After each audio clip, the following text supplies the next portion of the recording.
A biblical perspective on life, culture, and current events. This is 2020 on Vision.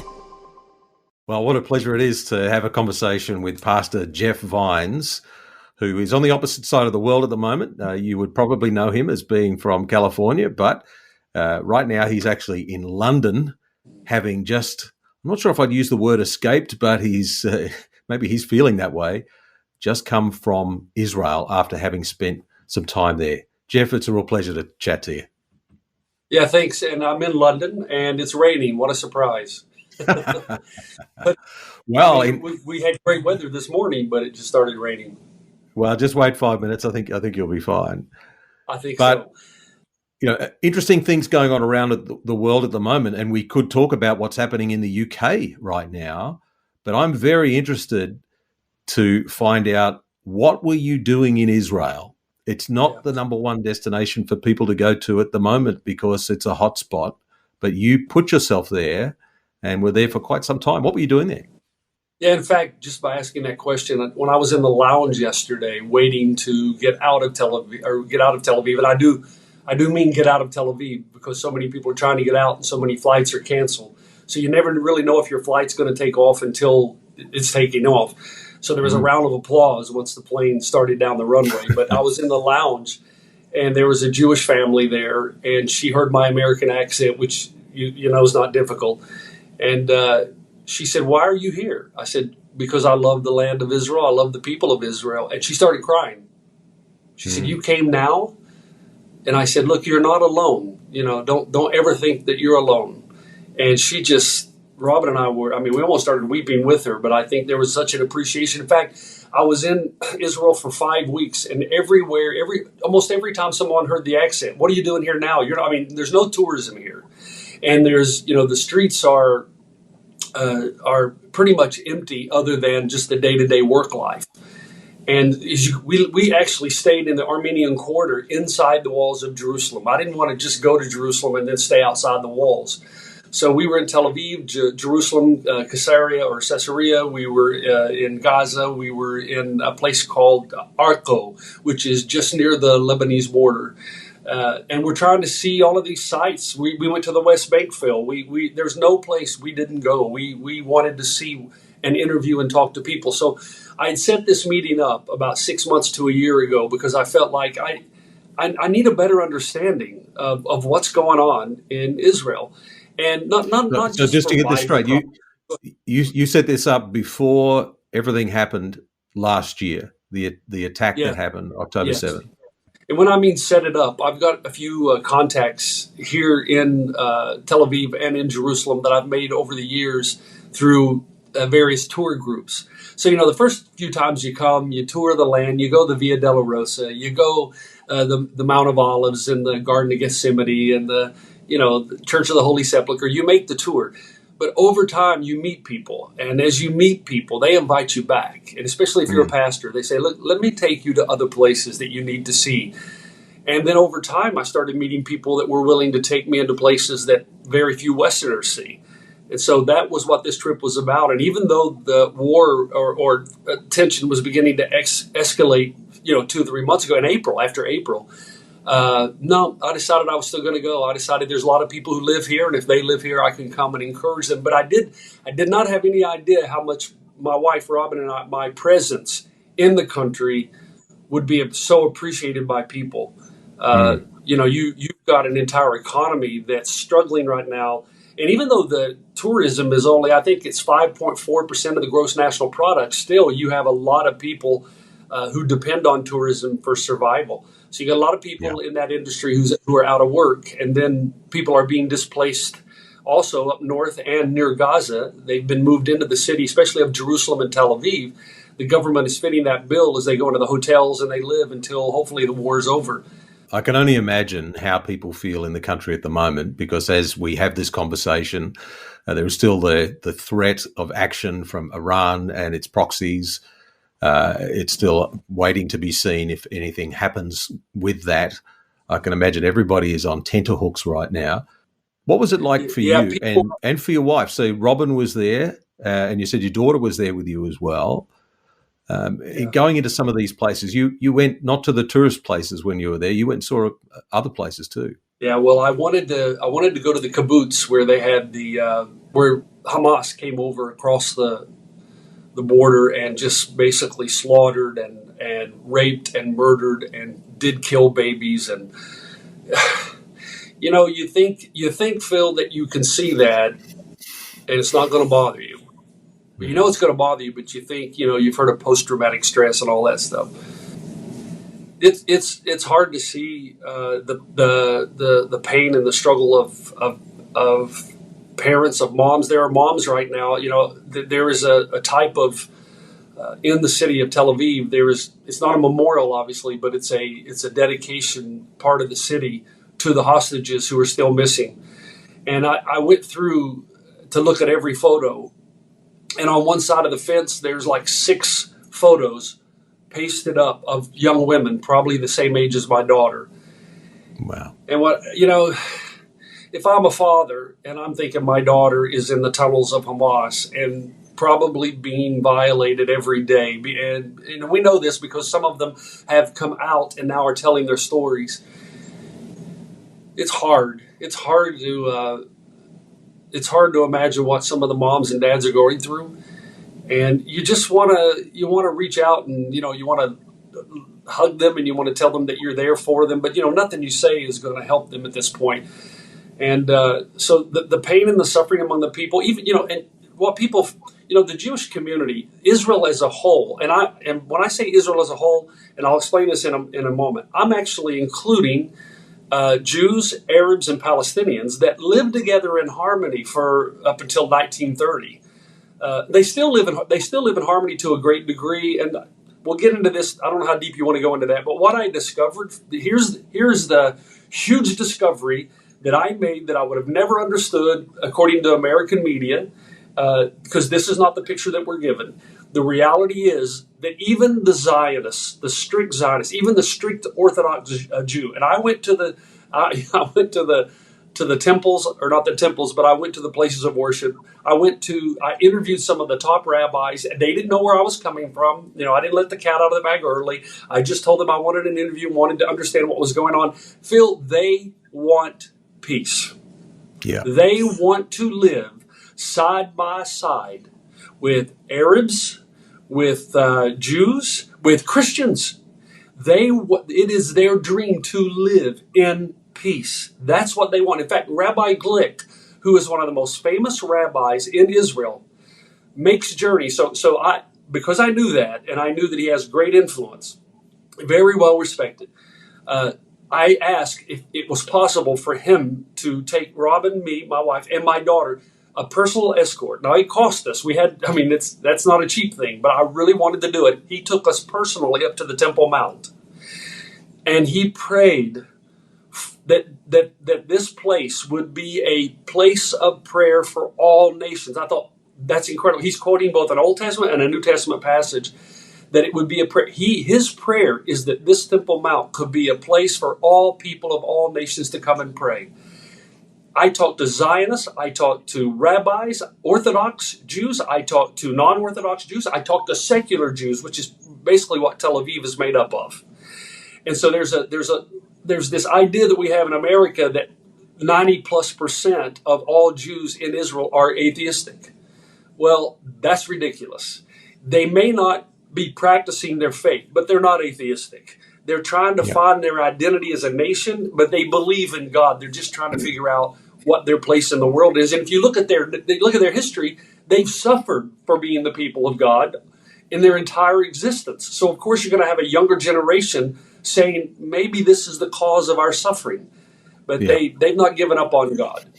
Yeah, what I'm hearing you say, it reflects what we experience often, where we have this perception of reality based on what's presented to us, often through the media narrative, the people who are screaming the loudest and making all the noise. But really, when you get in amongst reality, and I think it's the same here in Australia, when you get in amongst everyday mums and dads out in the community, it's a very, very different picture than what is presented in the media narrative. And I'm hearing you say that's the same thing there. Talk to what else you've learned about the idea of Palestinians, because that phrase has been very much hijacked in recent times. If you go back, you mentioned back in the 1930s, the whole region was called Palestine, and yet today it's framed as being this separate group, this separate nation of people. But it's very much been a mix of people, Arabs, Jews, and Christians. Exactly. Palestinian was a name that referred to basically the people of the land, which were Arabs, Jews, even Christians. But what we forget is there were representations of all those populations in the late 1920s, early 1930s. Actually, it was Yasser Arafat. He's the one that started using the word Palestine and said that the word Palestinians should only refer to Arabs.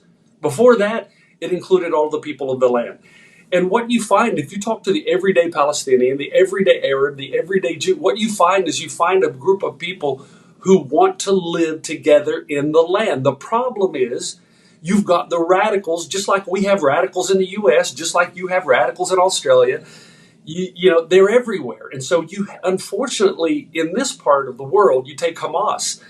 The Palestinians in Gaza are some of the most persecuted people in the world, but they're persecuted by Hamas, not Israel. And so you find Israel coming in to try to police it, to try to take care of the people, and then they're looked at as oppressors. And the thing that you see more often, this is the first time in Israel that they took me to places where I've seen the walls that have been built.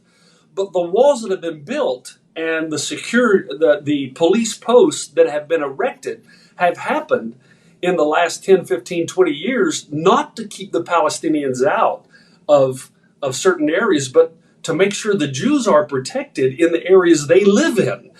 Because what you had suicide bombers, you had people just coming into places, Jewish businesses, and just killing people. But again, it's not every Palestinian. It's not every Arab. It's those who seek to eradicate Israel from the land. And so when you started hearing this thing from the river to the sea, what are they talking about? Well, they're talking about from the Mediterranean to past the Jordan. And that's the land of Israel. That's this narrow piece of land that they've been given. But even so, the thing that amazed me is the grace and the mercy these rabbis expressed. I didn't see hate, Phil. I didn't see them say, we hate the Arab, we hate the... No, they're praying for the peace of Jerusalem and praying that we can somehow all live together. Now, here's the change that has been made. The change that has been made is, I think, for the secular Jew, they've realized, and this is why I think things have escalated here, they've started to realize that appeasement is not working. So 4 times, as you know your history, 4 times the Palestinians have been offered a state. 4 times. So 1939, 1948, 2000, 2008. And every time, categorically, turned it down. Ben-Gurion was one of the first to do that and said, look, let's live together. Let's have a Palestinian and Israeli state. But not all Palestinians, but the Palestinian radicals like Hamas, like Hezbollah, they don't want anything to do with any kind of 2-state solution. They want the complete annihilation of Israel. And so, well, as I understand it, the Hamas constitution begins with that very stated goal to eradicate Israel off the face of the earth, effectively. You went into Gaza, so we get a very curated picture on the news. What did you see? Well, first of all, it's uncanny the degree to which the IDF is trying its best to limit as many casualties as possible. I don't think there's ever been an army, to my knowledge, in history that is trying to do what it can to limit casualties. The problem you have is these guys go into these tunnels. I mean, in Hamas, life is cheap. Life is not valued to them. Their own, the civilian life in Gaza, and especially not the life of the IDF. So there's no value of human life. So as the IDF goes in, they are trying their best to be very, very careful of where they go in and fire their weapons or where they go in and take out leaders. But the reality is, you're not playing with an enemy that thinks like you. So with Hamas, they want to put civilians. They know what the idea. They know how Israel values human life, but they also want to win the propaganda war. So they want to make the world think that Israel is this big bad enemy that comes in and wants to kill all the babies and the children and the civilians, when it does not want to do that and goes to great lengths not to do that. But Hamas, as a group, puts these civilians around. In fact, they will kill you if you don't do what they say. Again, nobody's saying the Palestinians aren't persecuted. They are, but it's not by Israel. It's by Hamas. And you feel sorry for this large civilian population that could be flourishing. This land is fertile, Phil. This land is beautiful. The Gaza Strip, that land is prime property. But when you've got Hamas digging up water pipes to make weapons, they don't really care about the welfare of their civilian population. They only care about totally wiping out the nation of Israel. How do you deal with an enemy like that? And I know there are going to be some people that are hearing this, and they're going to say, "Oh, you've just got one side." No, I've got many Palestinians who want to live in harmony with Israel, with the Christians, with the Jews, with Islam, but they don't have the power. They don't have the freedom. Some of them are. There's a what we call a pay to slay idea within Hamas and Hezbollah. And so if you kill a Jew, your family will be taken care of for the rest of their lives. So it really encourages kind of suicide bombs or suicide, the taking of a life, even though you have to pay a penalty. And this is common knowledge. It's not like we're pulling this out of a hat somewhere. So if you think about what happened during Hitler's regime, he trains a whole generation of youth to look at the Jews as subhuman. Because you look back and you think, how is it that a whole generation could just treat Jews as if they were animals or dogs? What Hamas does is educate their children from the time they are born in the Gaza Strip to hate Jews. They even have camps now. And I was shown a camp where they send their kids and they're taught to shoot a gun and how to kidnap a Jew. I mean, we don't have an even playing field here. And even with all of that said, do you know what Israel wants? The Zionist even, I got to be careful. I don't know what every Israeli wants. I'm simply saying, as I talk to those who have the most influence over Jewish orthodoxy, over even the Messianic Jews, the Christians, because when you got Christians, you got Armenians, you got Russian Orthodox, you got Greek Orthodox, they come together. And I get to sit in a room with some of these people, and what they want more than anything is peace and to dwell in the land together. That's why there have been times when they've been asked to give back enormous amounts of land, and they have, and it's still been rejected by Hamas and Hezbollah to form a Palestinian state. Yeah. So take us on that trip. So you went into Gaza. I'm sure it's not the kind of place that you could just wander across the border yourself. There would have been security. No. What had to happen to facilitate you going there? And specifically, what did you see there? Well, first of all, you can't go all the way into the city. That's impossible because you just can't. The closest you can get to is you can see some of the tunnels, you can see the kibbutz, and you can see basically the outskirts of the city, but nobody goes in. I mean, it wouldn't be safe. That there are still hostages they're trying to figure out.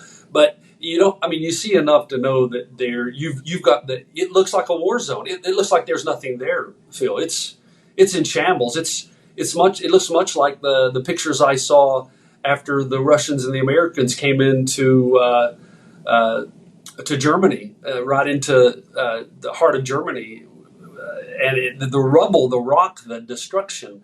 Now there are still buildings standing, but you got a lot of people who have been displaced. Yes, you have, thank God, you have a lot of aid workers there giving water and food and trying to do the best they can. And by the way, if I can just tell you, the IDF is instrumental in making sure that people who need water and food and clothing are getting them.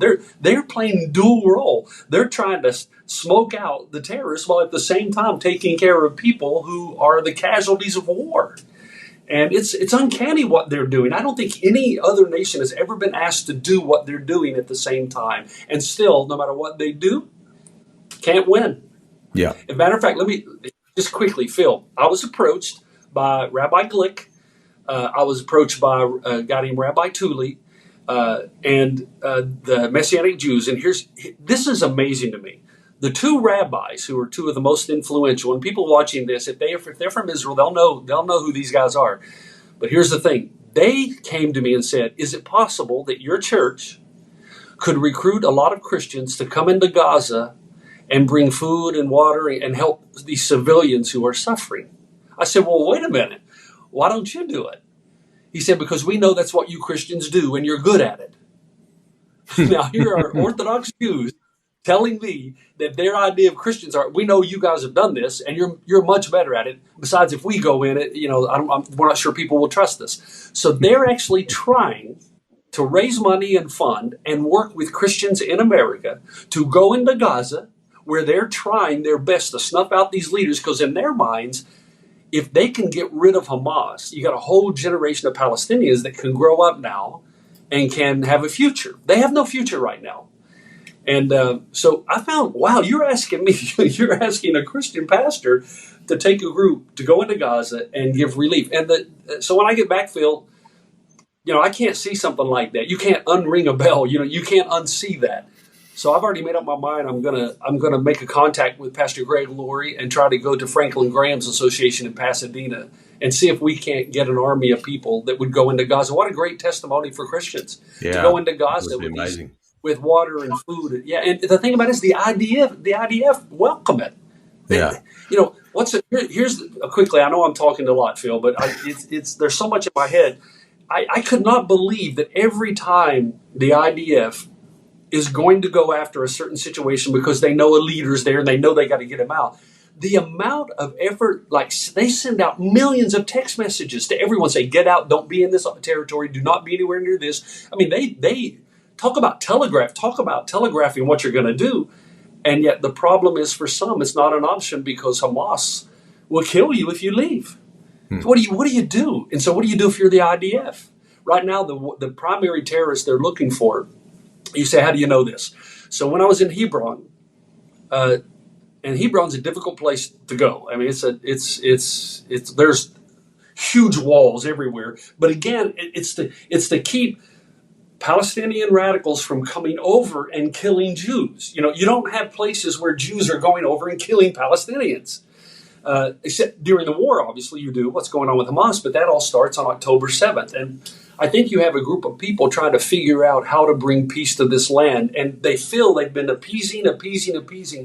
And I know there's a lot of questions by people. We could talk all day about this. I mean, it's very difficult. I want to take the conversation. I want to take the conversation into a space of the Christian response to all of this. But before we do, is there anything else in particular that you saw that is on your heart that you want to get it off? Because I can hear you got a lot to say here, Jeff. And then we'll get into how should we respond as believers? Well, before I say that, the reason I brought up Hebron is I was able to meet one of the top 5 commanders in the IDF. All right, so this is huge. And I sat with him, and first of all, he thanked me for coming. Again, the same thing. Thank you for coming during a volatile time. And he walked me through how he's being given body after body every day to bury. And because in their IDF military, they bury the bodies of the soldiers who have died, the bodies of they feel that most of the hostages are dead, Phil. They hope and pray, but, they've already heard the stories. And you've got babies and you've got older men in their 80s and 90s. It's so sad. But they give each one a funeral, and he has to preside. It's his job to preside over that. And just hearing him tell me the story of what he has to deal with every day, the guy's a wreck, and he's trying to be strong, but those things play on you. You think you could hear it, but as you sit by a real person who's trying to deal with all the pain and suffering, and this guy, listen, it's on both sides. He weeps for the children in Palestine. He is not just weeping for his soldiers. He has a great understanding of of the suffering in Gaza, but Israel, you're in a place. I always like to tell my American friends, what would you do? And not that this would ever happen, but what would you do? You live in Montana, you live in South Dakota, and now you've got people from Canada coming over, and they're killing and raping and slaughtering your children, and then they go back. What would America do? What would Australia do if people from another country came? Are you just, and then they're going to hide from you by surrounding themselves with civilians. But it just keeps happening again and again. What are you going to do? So I look at the consternation on these leaders' faces. I see humanity. I see people who value life. I see them valuing not only Jewish life, but Arab life, Palestinian life. I see that. And I see them torn for trying to figure out, because, we forget one of the most valuable things about Orthodox Judaism is the value of human life. All life matters to God. So even if you're not a Christian, all life, especially the protection of the innocent. And so they are at a religious and spiritual tension of trying to figure out how to move forward to protect their people and to protect the next generation of the people who live in Gaza.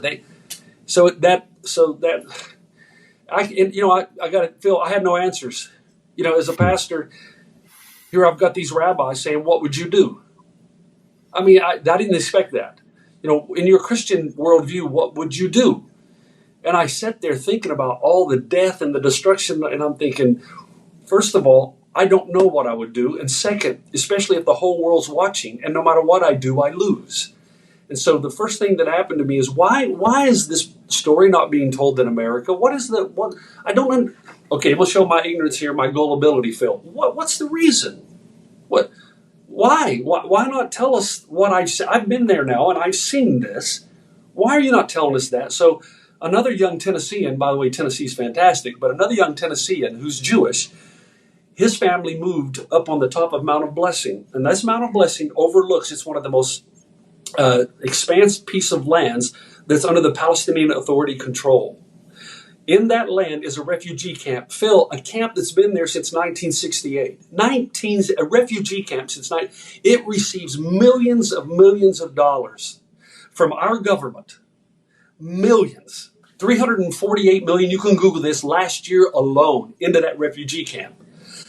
The refugees in the camp, the Palestinian Authority will not allow them to leave. It's run by gangs. Now you say, well, wait a minute, why? Because the money would not come in any longer to the refugee camp if there were no refugees. No refugees, yeah. and that's, so basically the American government, maybe accidentally or not with intent, is funding the pay to slay idea that we can recruit people out of this camp. We promise them to take care of their families if they're willing to go across the line and kill it or kidnap Jews. It's amazing. And so there's a real frustration that where are our leaders that are standing up and saying, hey, wait a second now, this is not how this should work. So, and my Africa days taught me a lot about that as well. I knew some of that was going on, but you kind of don't want to believe it, and then you see something like this. Yeah, it's sad, Phil. It'll make you weep for people. Yeah, I can't imagine what it is like because I have not been there, and for most of us, I think most people that are watching or listening to this are probably thinking, well, what can I do? I'm so far removed from this. What can I do? What should my response be? So you understand what it is for Western believers because you are one. Yeah. You've also been there and had these conversations. What have you concluded that we should be doing as believers in response to what's happening there?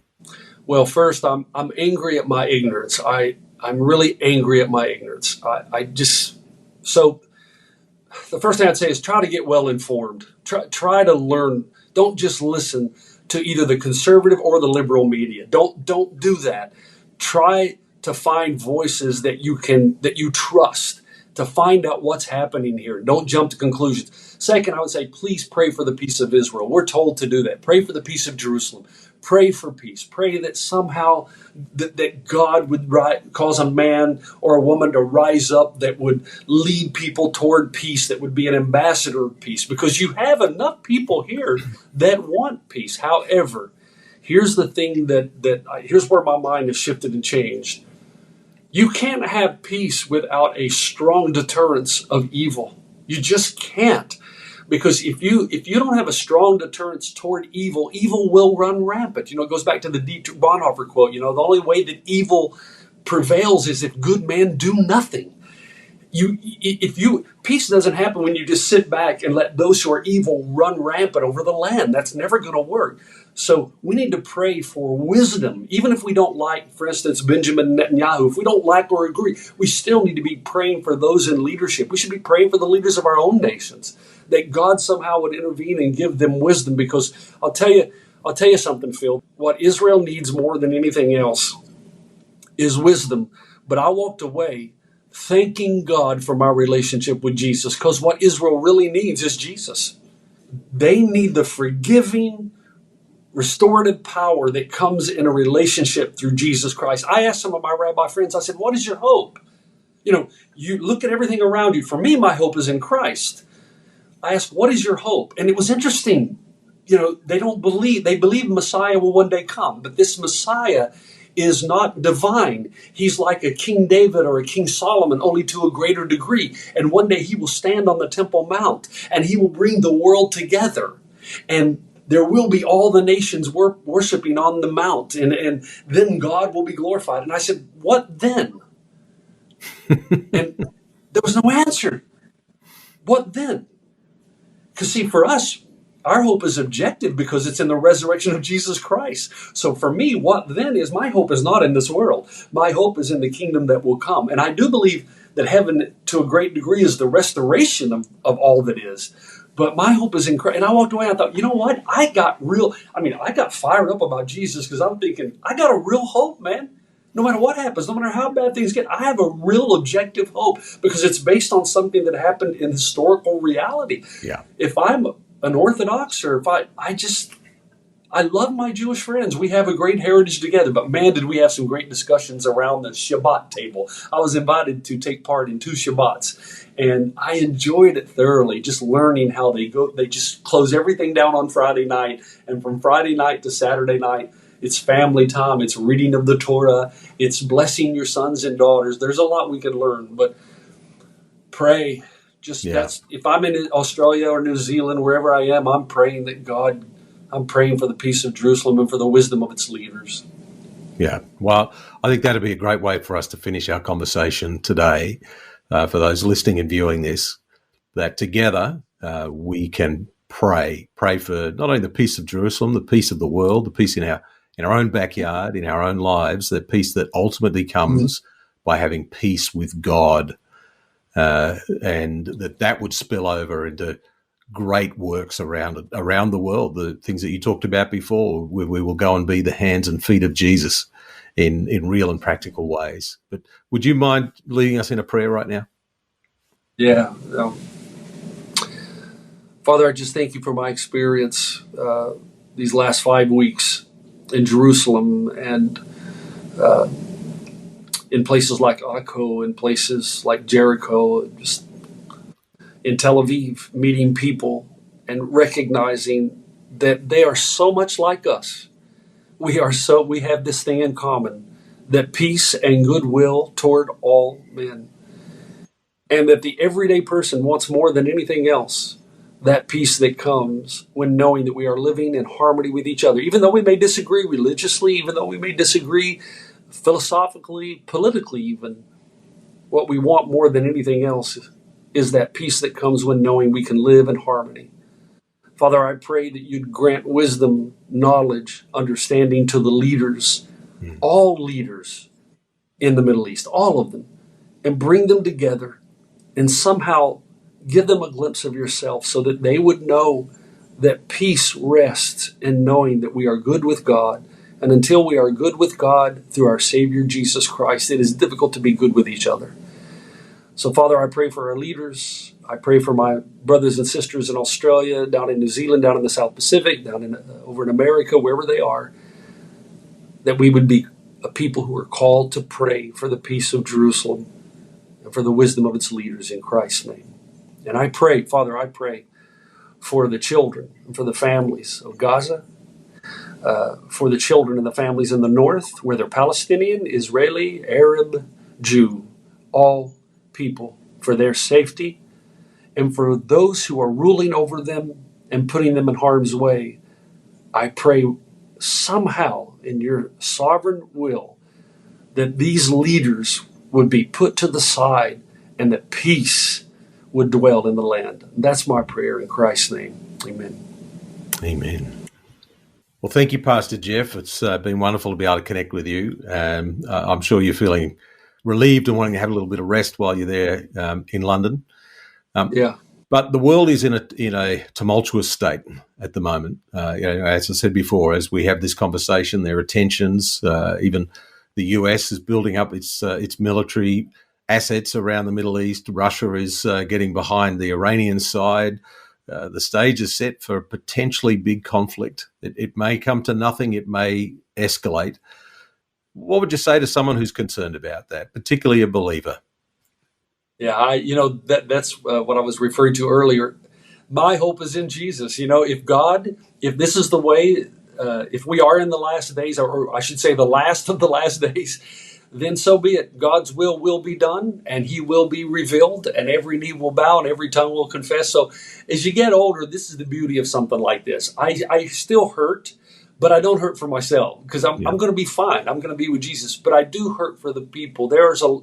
You can't see this and see the suffering, and I just pray that the suffering would be minimized. And sometimes, the Orthodox Jew believes that you can't pray to God that the suffering be minimized unless you are willing yourself to minimize the suffering. And so that hit me pretty hard. And that's when they said, you Christians are good at that. So you know what? Let's help the people who are suffering, but let's understand the conflict better than we do right now. But if you're worried, don't worry. You're going to be fine. One day we're all going to be in heaven with Jesus. It may be tomorrow. It may be a month from now. It may be 20 years from now. But we're all terminal, aren't we, Phil? That's it. That's it. One day we're going to. And if you put your hope and faith in this world, you're going to lose every time. But if it's in Jesus, you can take this in stride. Well, thank you once again. God willing, we'll be able to have a conversation face to face when you come down under again in November? Is that when you're coming back? Yeah, I'm really looking forward to sitting down and having a decent cup of coffee with you the first week of December. Okay? All right. I'm sure we can organise that. Pastor Jeff Vines from One and All Church in Los Angeles. Thank you so much. Thanks. Thanks for taking time to listen to this audio on demand from Vision Christian Media. To find out more about us, go to vision.org.au.